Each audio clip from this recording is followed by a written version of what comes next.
Il y a 6 ans, ces deux jeunes Ivoiriens décident de tout abandonner pour se lancer dans l'importation de l'oignon, de la carotte et de la pomme de terre. À leur début, Ouattara Abdoulaye, ingénieur logisticien, et Konaté Moustapha, commerçant de poissons, ignorent tout de ce secteur, pourtant très concurrentiel. Mais l'audace et le courage finiront par leur ouvrir les portes du succès. En rentrant dans ce milieu, on n'a pas eu une expérience antérieure. Il y avait encore des gros importateurs sur le terrain. Donc du coup, nous aussi, en tant que jeunes Ivoiriens, on s'est dit que non, si eux, ils ont réussi à le faire, c'est que nous, on a cette capacité aussi de le faire. Dès le début, ce n'était pas facile, comme toute chose. Mais on a forcé, et comme on avait cette conviction-là, de réussir, aujourd'hui, on peut dire qu'on a atteint notre objectif.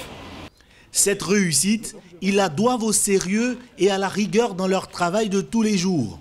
Un état d'esprit qui a convaincu leurs fournisseurs d'établir un partenariat gagnant-gagnant.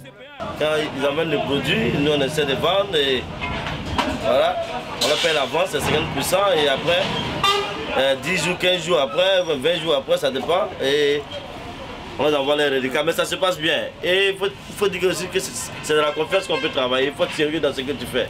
Quand tu es sérieux dans ce que tu fais, je pense que les gens ont confiance en toi et tu as beaucoup d'opportunités.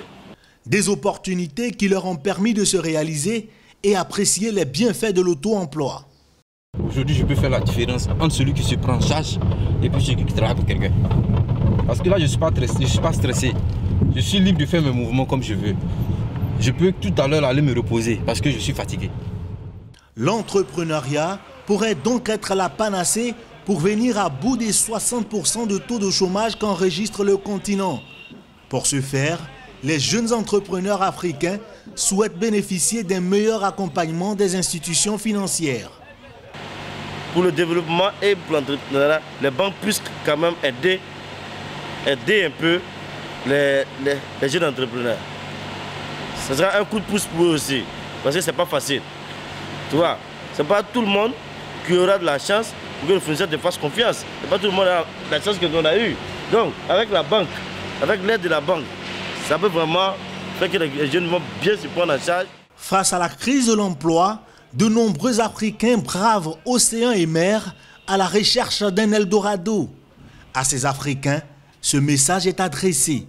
L'Afrique est le poumon de développement du monde. Parce que c'est par l'Afrique que nous, l'Europe est ce que l'Europe est aujourd'hui. Donc, pourquoi aller là-bas alors que eux-mêmes, ils viennent ici chercher ici. Tout est ici. Donc, il suffit de s'asseoir et puis réfléchir un tout petit peu pour dire qu'ici, là, on peut exploiter quelque chose. Nous, on s'est assis, on a réfléchi un peu, on a dit dans l'alimentation, là, ça peut marcher. L'Afrique enregistre une croissance remarquable et régulière de 5% ces 10 dernières années.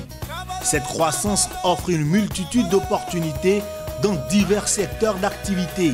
De nombreux pays ont même entrepris des profondes réformes pour faciliter la création d'entreprises. Reste aux jeunes Africains de prendre en exemple tous ces entrepreneurs qui ont fait de leur leitmotiv ce proverbe: à cœur vaillant, rien d'impossible.